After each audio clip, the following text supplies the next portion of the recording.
Dalam beberapa hari terakhir, masyarakat Kota Palembang mulai merasakan kabut asap akibat kebakaran hutan dan lahan. Udara dirasakan tidak sehat, terutama pada pagi dan malam hari. Untuk itu, Gubernur Sumsel Herman Deru menjelaskan 6 helikopter saat ini kembali dioperasikan untuk melakukan pemadaman karhutla dari udara, walau sebelumnya sudah kembali ke BNPB Pusat. Menurutnya, kabut asap ini bisa saja berasal dari kiriman dari provinsi lain.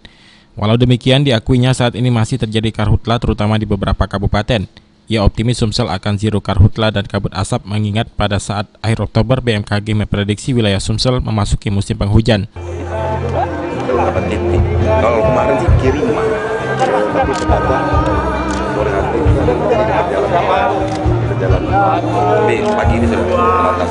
Tapi BMKG itu kemarin sore.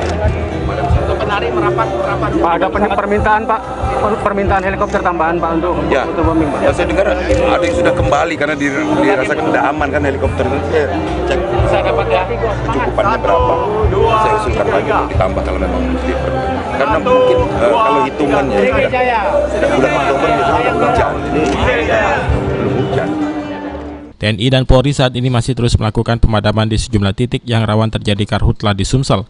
Kapolda Sumsel Irjen Polisi Zulkarnain Adinegara menjelaskan ia sudah menginstruksikan jajaran Polres terutama yang daerahnya rawan karhutla untuk terus membantu memadamkan karhutla. Ya, khususnya Polres Oki dan Polres OI, dan tadi pagi saya sudah share ke WA grup kami karena kan terasa ada asap sudah.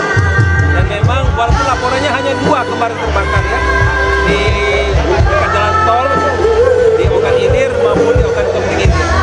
Tapi senjatanya sudah masuk ke Palembang. Selalu setiap hari kami monitor, saya cek. Di samping kami penegakan hukum. Jadi kami kan tergabung dalam Satgas Darat maupun Satgas penegakan hukum. Penegakan hukum selalu saya tekankan untuk di polis lain cari pemiliknya, proses.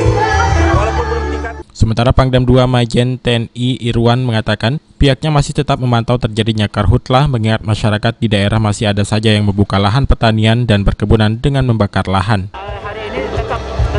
Pantau turun karena masyarakat juga mau nanam bulan November, tapi kita batasin gitu. Kalau nggak bisa nanam juga dia. Jika kita batasin, kalau ada kebakaran kita langsung lokalisir, kita padamkan. Julius Tuban Kaul, PAL TV.